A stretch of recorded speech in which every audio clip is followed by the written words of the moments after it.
Bienvenidos a un nuevo Zoo Talks.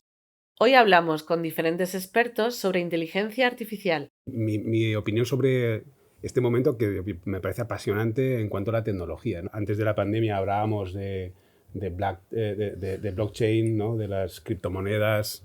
Luego llegó la pandemia, hubo ahí una especie de vacío y el año pasado empezamos a hablar del metaverso, todo era metaverso, y este año empezamos con ChatGPT, la inteligencia artificial, y yo me preguntaba qué es lo que está pasando, porque de repente se está acelerando. No, y desde luego, o sea, ¿qué pensáis que está ocurriendo con el mundo tecnológico que de repente parece que está eclosionando? Pues es tremendamente interesante en este momento de la historia en el que tantas cosas están cambiando por el impacto de tecnologías de gran impacto y que realmente cambian muchas de nuestras rutinas. Realmente cualquier profesión, muchos de los actos cotidianos, ya no a nivel profesional, sino a nivel personal, van a cambiar o ya están cambiando más bien por estas nuevas tecnologías. Y estos foros de reflexión son muy importantes para que entre todos empecemos a percibir de manera adecuada todas estas cuestiones y empezar a actuar, a ver cuáles son las medidas que consideramos entre los que estudiamos el impacto de la tecnología, qué medidas podemos, cómo nos podemos ayudar cada uno de nosotros para que esta revolución tecnológica tan tremenda que estamos viviendo llegue a la sociedad o a las distintas profesiones de una manera correcta. Y esa yo creo que era una de las cuestiones con las que podemos empezar a debatir. ¿Cuáles consideráis que son estas medidas o qué es lo que desde nuestra posición podemos hacer para intentar ayudar en esta cuestión? Decías un poco qué está pasando en la tecnología. Voy a decir más bien qué está pasando en la inteligencia artificial. Sabéis, la inteligencia artificial ha tenido como sus ciclos, o sea, lleva décadas con nosotros y ha tenido como sus ciclos, pero realmente ahora comento lo que está pasando ahora, lo que yo creo que está pasando ahora. Realmente lleva ya unos años. Lo que ha ocurrido es que se ha encontrado una receta para tener unos avances que hasta entonces no se habían conseguido. Pero no ha empezado ahora, ha empezado hace, no sé qué decir, 5 años, 7 años, que se empezó a encontrar la forma de manejar datos, aplicar los modelos conexionistas, que dan unos resultados espectaculares. Lo que ha pasado ahora estas semanas, que está todo el mundo como loco con el ChatGPT, en realidad para mí nada más que es una especie de presentación en sociedad de una tecnología que ya se estaba haciendo, se estaba cociendo. Lo que pasa es que OpenAI lo lanza, la gente se emociona y empieza a ver algo que no había visto, pero que realmente se estaba cociendo ya. O sea, para mí estamos realmente en un camino continuo, ascendente muy fuerte, una pendiente muy fuerte de ascenso, y simplemente ahora es eso, una puesta en sociedad, una presentación en sociedad de una tecnología muy avanzada y que abre unas posibilidades espectaculares, pero que estamos en medio, ¿eh? Que dentro de 6 meses o un año estaremos hablando, bueno, ya lo debatiremos, no sé ni de qué, porque realmente los avances son inmensos. Y que podemos hacer es una pregunta, Idoia, muy amplia. Voy a apostar por una cosa primero, ¿vale? Seguro que luego hablamos más. Apostaría primero por entenderlo. Y eso siempre lo digo mucho. Hay que entender lo que está sucediendo. Ahora con ChatGPT hay tanto, vamos a decir, ruido mediático, tanta opinión, alguna autorizada y otra no tanto, que se genera mucha confusión. Y la confusión lleva a decisiones equivocadas, a concepciones equivocadas, a miedos injustificados. Entonces, no va a ser lo único, pero lo primero por lo que apostaría es por conocerlo. Y creo que nosotros, la obligación que tenemos es divulgarla, es explicar qué hay de verdad en toda esta tecnología, qué se puede hacer, qué tiene de bueno, que es muchísimo, y qué tiene de riesgo. Desde luego, de hecho, esta sesión va un poco en esa línea, ¿no? En la línea de divulgar a dónde... ¿qué implicaciones puede tener la inteligencia artificial en nuestro ámbito y en otros, ¿no? ¿Qué ámbitos creéis que va a impactar especialmente la inteligencia artificial y qué implicaciones creéis que pueda tener en el nuestro en concreto, que es la docencia, la universidad? Pues ya que has dicho, por universidad, ¿no? De los que estamos aquí más profes de universidad. A ver, el impacto va a ser, yo creo que todos los sectores, porque además todavía no vemos aplicaciones que surgirán en los próximos años. Desde luego en el nuestro, en la educación, en la universidad, en los colegios, en todos los niveles educativos, va a tener un impacto considerable. Esto, claro, todo avance tecnológico nunca está exento de controversia. Y desde luego la revolución que está habiendo ahora, como digo yo, de pasillo, ¿no? De esto qué es, esto en qué me atañe, en qué me afecta, los alumnos van a copiar, qué trabajo va a hacer. Yo lo escribí hace no hace mucho tiempo, recuerdo el debate hace muchos años cuando se introducían las calculadoras en clase de matemáticas en el colegio. Y entonces van a dejar de aprender a hacer raíces cuadradas. ¿Qué permitió aquello? Permitió hacer ejercicios más complejos, donde ya nos recurría a datos manuales y hacíamos cálculos ya con logaritmos, con trigonometría, etc. Luego llegó el corrector ortográfico de Word, ¿recordáis? Claro, el corrector les va a corregir, la gente ya no va a aprender ortografía. Luego llegó Google, es que la gente lo copia de Google, ya no va ni a la biblioteca. ¿Recordáis aquellas frases? Sí. Y ahora es que ahora ya se lo hace. Ahora, claro, es cierto que ahora el punto de inflexión, y yo creo que lo comentabas tú por ahí, es muy fuerte, porque de repente ya no es que yo busque, es que me dan elaborada esa información. Y esto, claro, obliga a replantearse muchos sistemas, por ejemplo, de evaluación. Y desde luego esto va a ser controvertido. En mi opinión, prohibir aplicaciones de esto va a ser muy difícil. Es tratar de poner puertas al campo, porque el estudiante siempre va por delante del profesor. Como la tecnología va siempre por delante de la regulación, pues el estudiante va siempre por delante y va a hacer. Tendremos que buscar otros sistemas. Yo, por ejemplo, y pongo un ejemplo, en mi caso a lo mejor pondré textos elaborados por el chat y decirles que me indiquen dónde puede haber incorrecciones o dónde no es suficientemente bien explicado lo que está haciendo. Es decir, con lo cual te obliga a tener que mirar muchas cosas y contrastar la información. Bueno, esa es un poco la idea. O sea, muy controvertido, y creo que en un momento, dicen que vivimos un momento iPhone, ¿no? Tipo 2007, ¿no? De repente, lo habéis dicho, se ha hecho muy popular. Es decir, se ha puesto presentación en sociedad de algo que ya venía. Pero es que lo estamos diciendo de hace tiempo. Yo creo que todos los que estamos aquí, que viene un cambio muy grande, que viene, bueno, pero esto hasta que llegue, al final va llegando, y de repente esto va por shocks, porque te aparece un día que te lo anuncian y esa es la noticia del día. No me extiendo más. Que si no... Por lo tanto, penséis que en el ámbito docente en concreto, y luego si podéis vosotros extender la idea, en el ámbito docente, una de las cosas que consideréis que habría que cambiar o habría que al menos repensar la metodología, y porque es un poco absurdo el intentar luchar contra... Es verdad que de cara a la evaluación es un reto, porque cómo evalúo o qué habilidades o qué capacidades estoy evaluando, porque ya la búsqueda de la información no es una capacidad.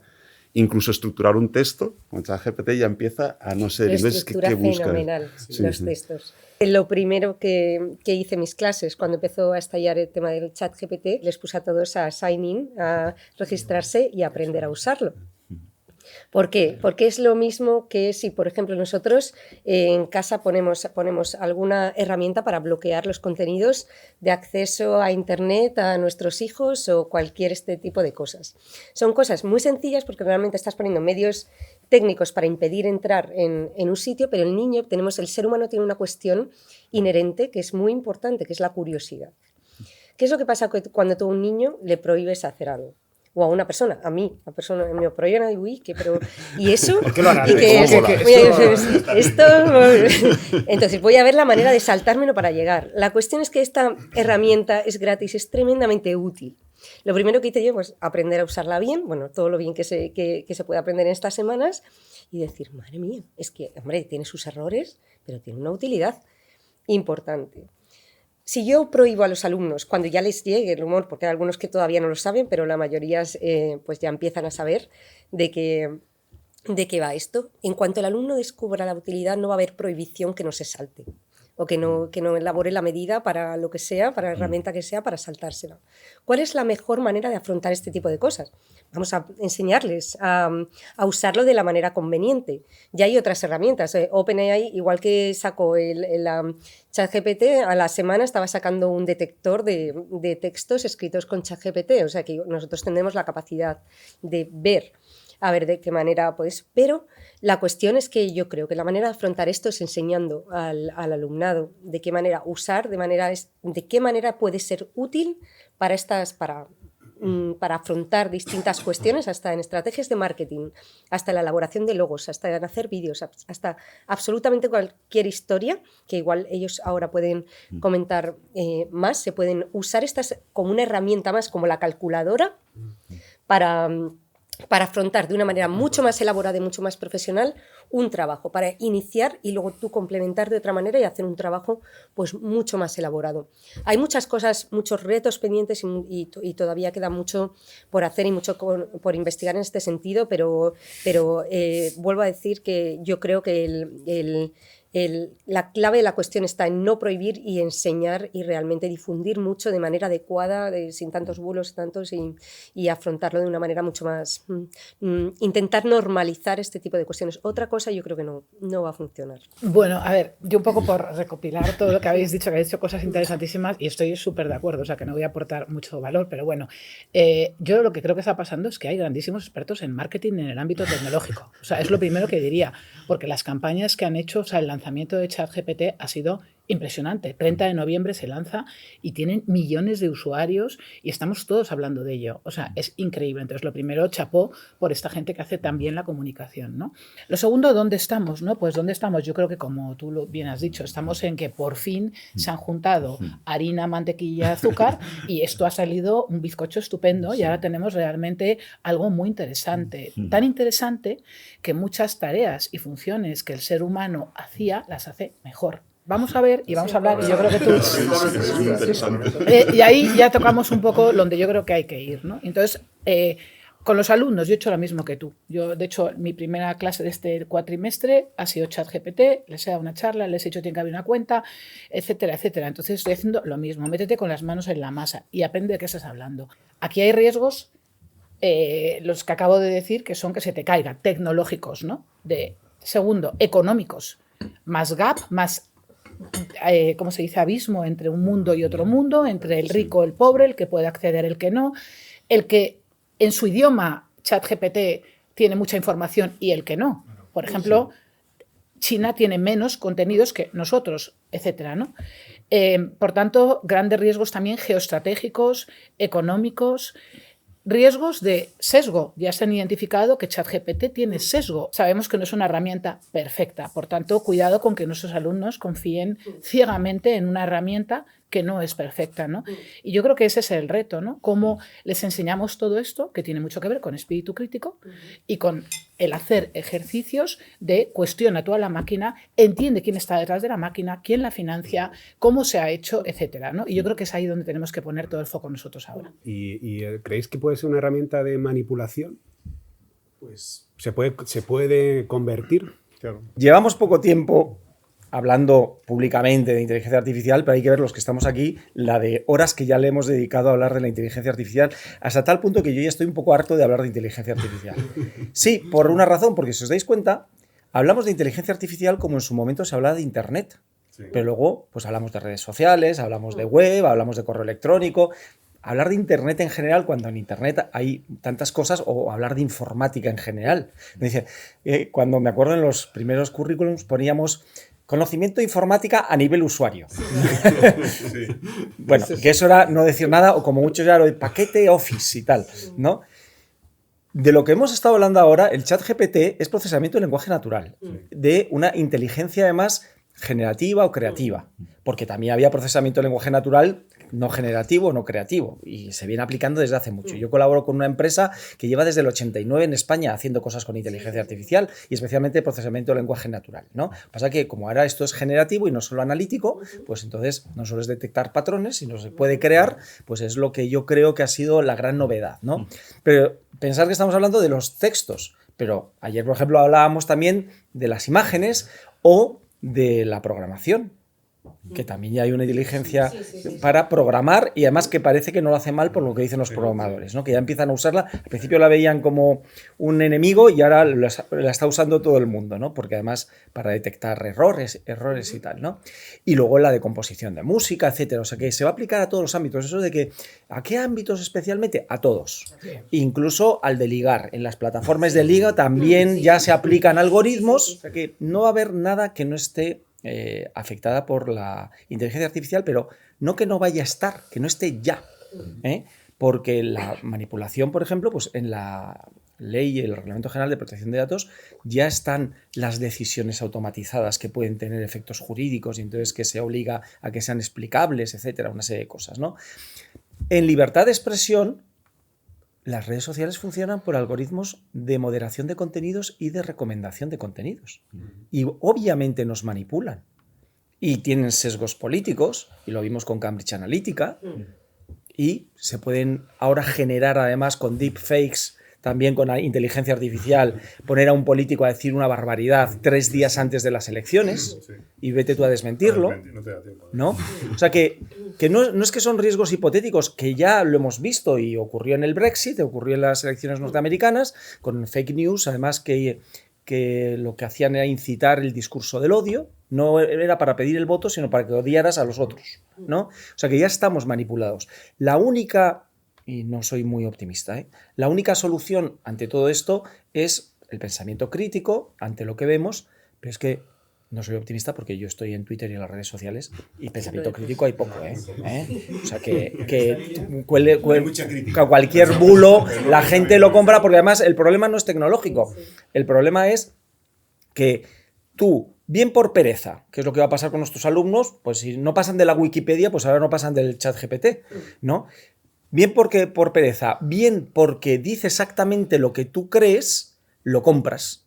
Y no es un problema de tecnología y que, es que estaba tan bien hecho. No, es que no te tomas la molestia de contrastar porque dice exactamente lo que tú piensas. Como el periódico, ¿no? Que te salen las noticias que a ti te gustan, ¿no? Sesgo de confirmación. Dices, bueno, pues que es fenomenal. Claro, y dices, bueno, que bien, todo el mundo opina como yo, ¿no? Es una cierta manipulación, ¿no? Bueno, quiero añadir una única cosa, que es que lo que todavía no ha ocurrido, y yo estoy esperando a ver quién es el primero que lo dice, que es lo que pasó con Internet. Lo de decir que Internet ha venido para quedarse. Y entonces cuando digan la inteligencia artificial ha venido para quedarse, ya... Si quieres lo digo yo. Podemos pensar que ya estamos en una nueva etapa, pero que al final dices, vamos a centrarnos ya en...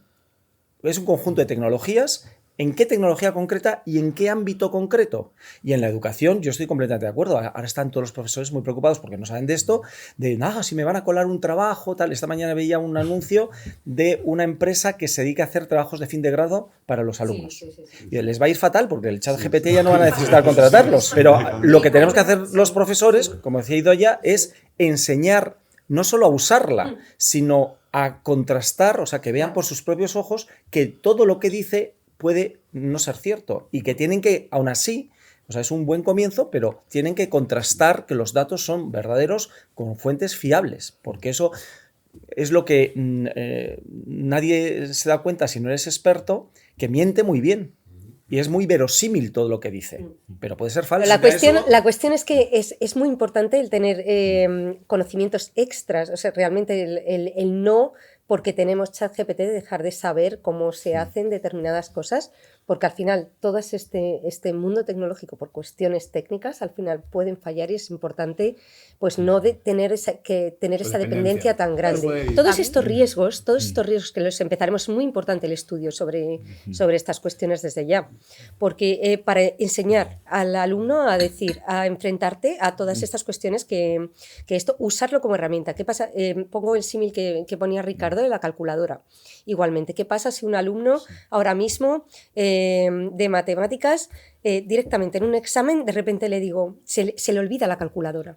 ¿Qué pasa si se le olvida en un examen de matemáticas? Tiene una dependencia realmente, pues es lo mismo, o sea, pero tiene que saber hacer raíces cuadradas. No todos nosotros, luego se nos ha ido olvidando, pero sabemos, por lo menos nos enseñaron a hacer las raíces cuadradas, la metodología. O sea, no se trata de suplantar, de decir, hay que hacer un cambio a nivel educativo drástico, ya no le vamos a enseñar a hacer las redacciones, porque ya lo hace la máquina. Yo creo que sí que se tiene que seguir enseñando este tipo de cuestiones, pero complementando, sabiendo también usar la calculadora, también usar este tipo de herramientas para ir mejorando, pero al menos saber por dónde ir en el caso de tener esa base. Yo creo que ahí, y no tengo la respuesta, es un planteamiento. Vamos a decir que tenemos que de alguna forma decidir qué habilidades queremos conservar y cuáles no.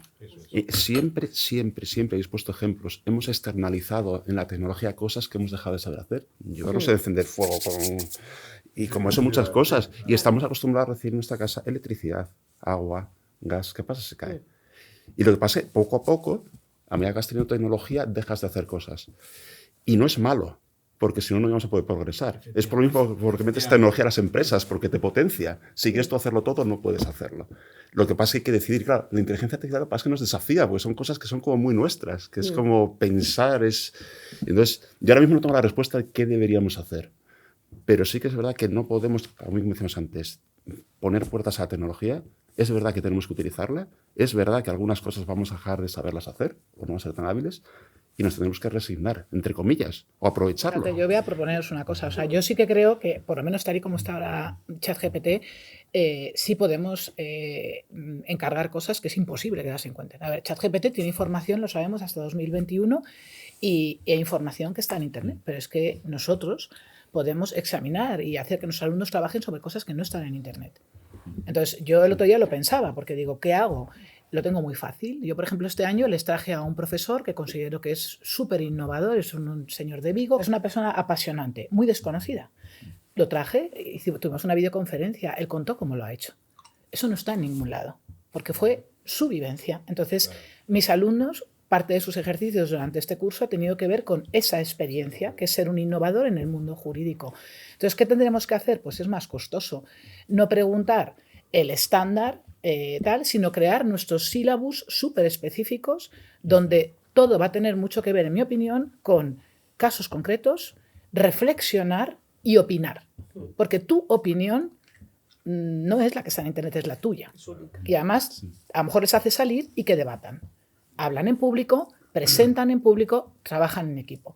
Entonces yo creo que lo que tenemos, nosotros que empezar a pensar es eso, cómo lograr que no sea copiable, porque no está en la información que hay ahí. Esa es mi propuesta. Que al final es la misión de una universidad y de la educación en general. Yo por lo menos se lo digo a mis alumnos en primero de Derecho. Yo voy a hacer una cosa muy rara que no van a hacer en todas las otras asignaturas. Dice que penséis. Eso es. Porque en Derecho lo que hacen es que se aprendan de memoria eso toda la asignaturas y que lo vuelquen el día del examen y se eso olviden al día siguiente. Y como yo soy de Filosofía del Derecho, yo digo, no, vamos a darle una vuelta a cada tema y no me vais a repetir lo que habéis leído, sino que penséis por vosotros mismos a partir de las noticias de todos los días. Y todos los días tenemos casos. Eso que estás nombrando es importante porque gran parte del mundo de preparación, pongamos, un médico se examina del MIR y tiene que empollar, soltarlo, memorizar los FIR, las oposiciones. Está conceptualizado para que te estudies un temario y lo repliques casi como un papagayo y te lo sepas muy bien. Claro, todo eso deja de tener valor. Donde tendría que estar el valor de ese funcionario ahora, no entro en lo del médico, por sí que tiene que saber, ¿no? Voy a preguntarle a ChatGPT por dónde corto, ¿no? Eso no. Pero donde lo que tiene valor es cómo atiende al público, cómo le resuelve el problema, cómo resolvemos problemas. Casi todos los que estamos aquí, yo creo que a diario nos dedicamos a resolver problemas, para lo cual no hay manual de instrucciones. Utilizas tu instinto, tu experiencia o lo que conoces. Decís vosotros, se estropea ChatGPT y nadie puede preguntar, como si me dejo la calculadora el día del examen. Mal asunto. Por eso tenemos que tener conocimiento. Los que estamos aquí hablando ahora mismo, estamos hablando porque hemos leído cosas, hemos escuchado, porque si yo me voy a un desayuno y si me preguntan algo, le pregunto al ChatGPT. No, tienes que tener conocimiento. Ahí se va a distinguir quién sabe y quién no. Sí. Otra cosa es que el ChatGPT sea un aliado para quitarte cosas aburridas o farragosas. Lo de lavar la ropa, como lo de lavar la ropa, como lo de hacer un resumen de un texto. A mí el otro día me ocurrió, había hecho un artículo de 15 páginas. Dice, ¿nos podéis mandar un resumen de 2000 palabras? Claro. Fíjate, me estoy...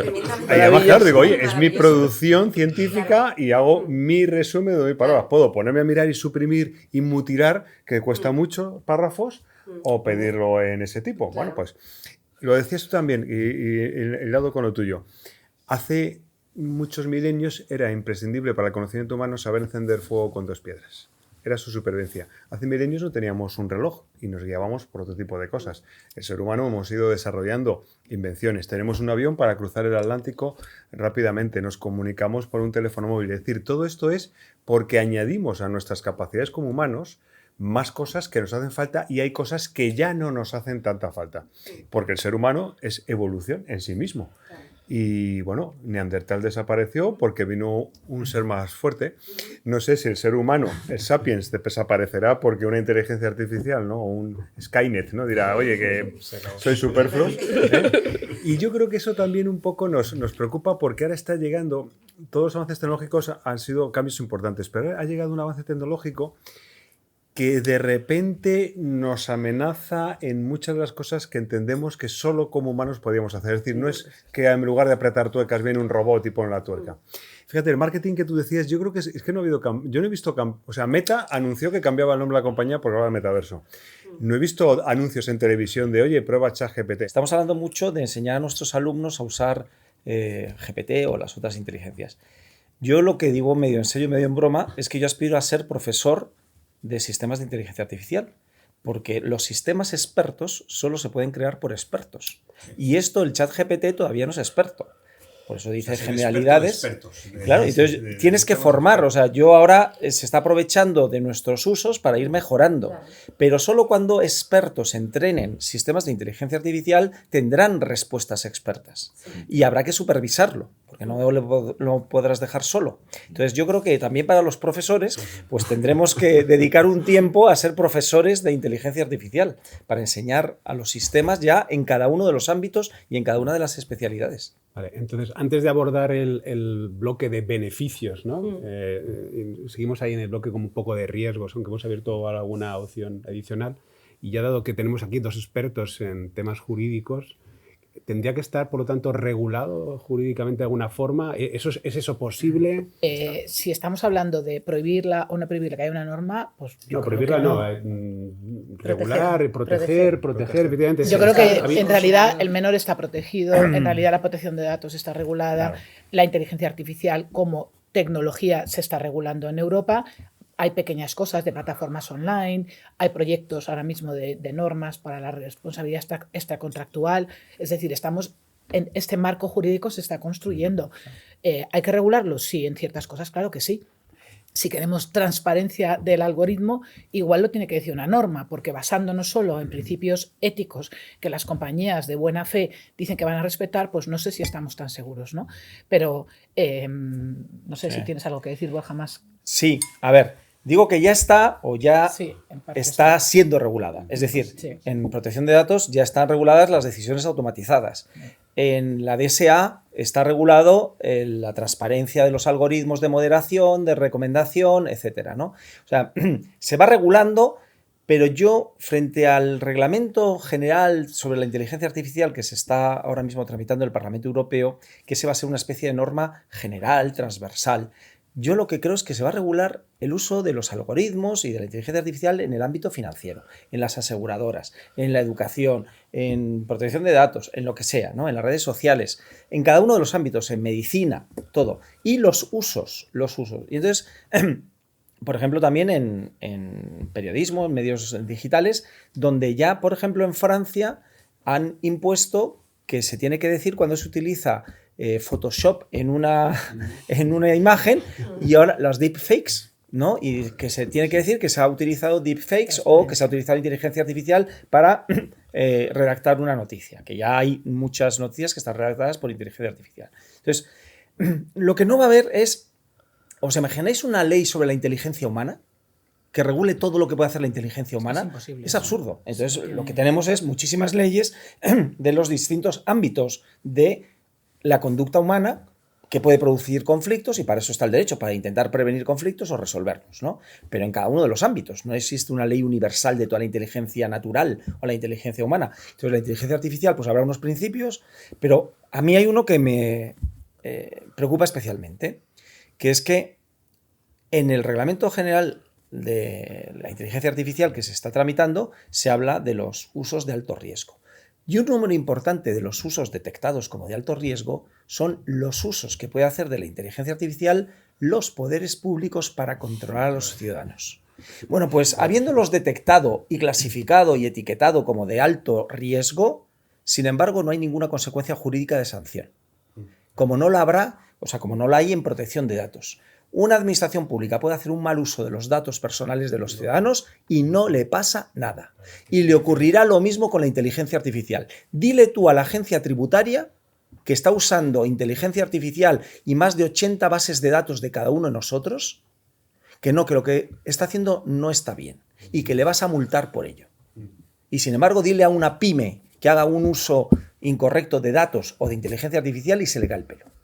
Eso es, aparte de la brecha, Una simetría. aparte de la brecha entre los que vamos a poder tener acceso a la inteligencia artificial y otros que no, está la gran desproporción del uso de la inteligencia artificial por la administración para controlar a sus ciudadanos del que podemos utilizar los ciudadanos para controlar a la administración. Hay que tener cuidado con los límites legales también de uso de la inteligencia artificial, tanto en la administración pública como las privadas, para no limitar también las cosas tan positivas que puede traer la inteligencia artificial a la administración pública. La administración pública, los datos que tienen que usar, igualmente por ley son anonimizados y tener una serie de requisitos para poderlo usar. A mí me encantaría tener unos informes que me hiciera la administración pública, donde cada año me explicaran todas las administraciones públicas españolas en qué están invirtiendo en inteligencia artificial, qué derechos, o sea, un informe de impacto en mis derechos. Sí. A mí me encantaría tener eso. Yo no sé si existe, yo creo que no. Hemos estado un poco críticos en este punto anterior, viendo riesgos,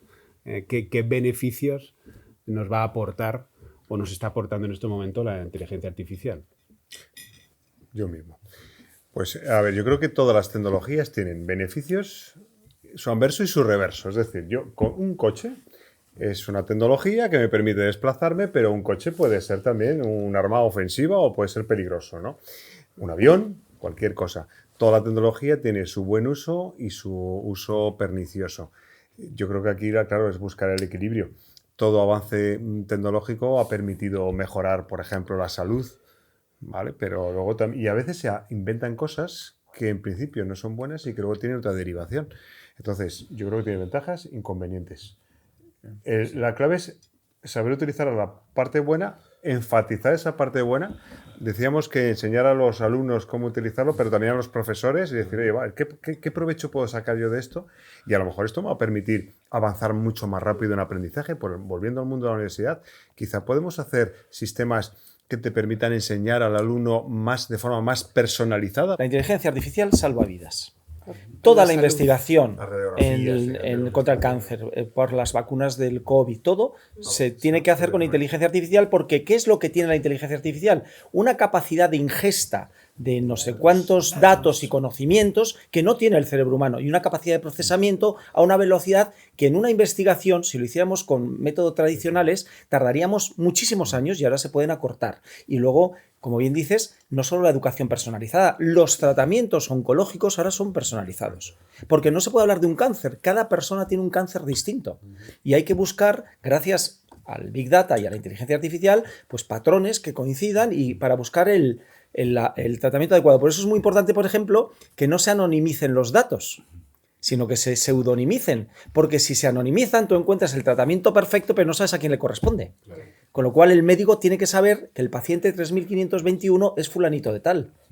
Entonces, lo más importante de la inteligencia artificial es que va a cortar, ¿no?, el procesamiento de una gran cantidad de textos que faltarían vidas en el ser humano para poder acceder a ello. Pero no es el punto de final, es el punto de partida. A partir de eso, el sistema experto es porque hay expertos que pueden digerir esa información y aprovechar lo que no tendrían tiempo para leer todo lo que se publica sobre su materia. Yo soy ingeniero y para mí la tecnología es que entonces, no sé cómo deciros, haría una apuesta mucho más optimista. O sea, la inteligencia artificial de una aplicaría en todo, en todo. Es un motor de progreso brutal. Pero es que en cualquier ámbito, o sea, puedes extraer información, ya no voy a pensar en las administraciones o temas chulos que a todos nos gustan, diagnóstico médico, no. Puede ser un diagnóstico, puede ser en una empresa, puede ser predicción de terremotos, de cualquier evento económico, de ventas, que es perfectamente honrado y natural que una empresa quiera hacer una previsión de ventas, de producción. Puedes automatizar todo tipo de procesos que ahora mismo es muy difícil. Y la automatización es eficiencia. Claro. Y la eficiencia nos beneficia a todos. Una vez que ha pasado una catástrofe natural, ayudar a hacer estrategias para reconstruir esa zona concreta. Yo siempre digo, es que no sería ético no usar la inteligencia artificial en el mundo en el que estamos. Teniendo la herramienta. ¿Y cómo veis el futuro? De aquí a 10 años, a 20 años, ¿alcanzaremos la singularidad tecnológica? ¿Cómo lo veis? Yo creo que yo no soy capaz ahora mismo. yo creo, no sé, algunos de esta mesa no somos capaces de predecir yo diría más de 10 años y ya me parece una barbaridad. Yo diría más de 5 años. O sea, esto avanza a una velocidad tremenda y va a depender de lo que nosotros queramos como humanos, por dónde queramos llevar esa tecnología. Realmente es útil llegar a tener una inteligencia artificial general, una IA que realmente pues... Quizás habría que decir que es la singularidad tecnológica, ¿no? Sí, pues la singularidad tecnológica es el momento en el que esos sistemas de inteligencia artificial superan a la inteligencia humana en todos los ámbitos. Nosotros como seres humanos, por ejemplo, pues somos capaces de hacer diversas cosas. Pues somos capaces de hacer, aunque no, eso es relativo lo que estoy diciendo, pues puedo hacer un huevo frito, puedo saber cocinar y también puedo saber dar charlas de inteligencia artificial. Relativamente, pues una IA sobre todo pues sabe hacer muy bien una cosa concreta. La IA general, o el momento de esa singularidad tecnológica, es que lleguemos a ese momento en el que sea como poco distinguible el estar enfrentándote a un ser artificial o un ser humano. Sí. Incluso esas IAs que lleguen a replicarse a sí mismas sin tener dependencia del humano. Ese momento de IAs que se replican a sí mismas y se mejoran a sí mismas ya ha llegado. O sea, realmente hay IAs que son capaces de hacer otras IAs mejores que esto. Incluso hay una rama de la inteligencia artificial que a mí me apasiona también, que es la IA simbólica, que es esa IA que ya no requiere de nuestros datos para empezar a aprender, que directamente va razonando y aplicando lógica y creando sus propios datos para ir dando sus propias conclusiones. Yo creo que es el futuro de la IA y sí que dependiendo de estas acciones que vayamos tomando ahora, pues tendremos un futuro u otro. Que el límite es realmente, o sea, si realmente dejamos evolucionar, sacamos todo el provecho a la IA.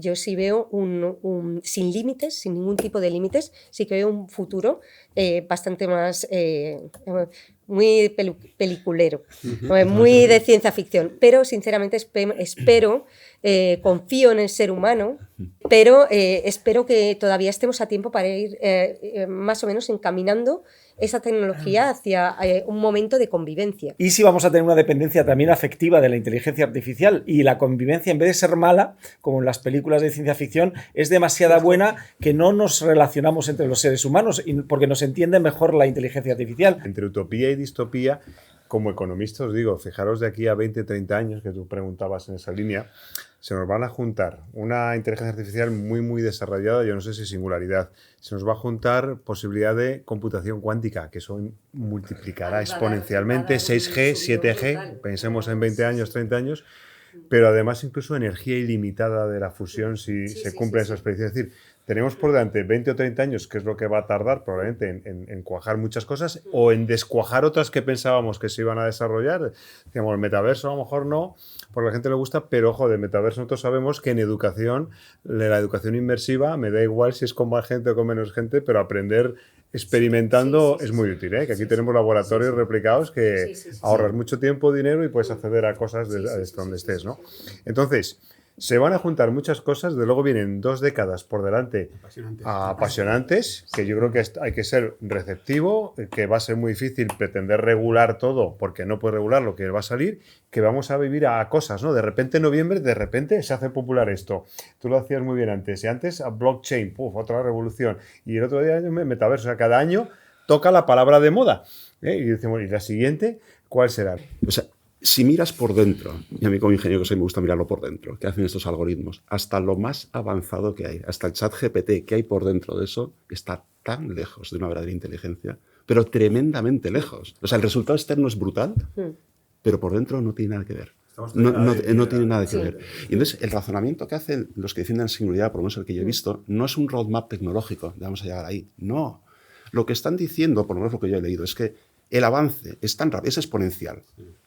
Y entonces suponen que vamos a avanzar tanto que vamos a llegar a esa inteligencia artificial general y a esa singularidad. Pero no hay un roadmap tecnológico. Y el punto actual es que no tiene nada que ver. no estamos ahí, pero ni de broma, o sea, ni de broma. O sea, Todavía es que están en pañales. Estamos en la parte casi plana de la curva, ¿no? Sí, sí, sí, sí. Sí, pero ya está empezando a coger carrerilla, ¿eh? Quiero volver al concepto de inteligencia, ya no de artificial, sino de inteligencia, que viene de interlegere, que es elegir entre varias opciones. Entonces, la inteligencia artificial nos puede ayudar a presentarnos muchas opciones, pero yo espero en que la inteligencia humana siempre sea necesaria para elegir cuál es la mejor de esas opciones. Y yo creo que ahí no se puede sustituir al ser humano, porque ahí sí que tiene que haber una decisión ética y jurídica, sobre todo ética. La inteligencia artificial ya está aquí y ha venido para quedarse. Y tenemos que prepararnos para ello. Es un gran reto, pero es el momento de afrontar este apasionante reto con decisión por parte de todos nosotros.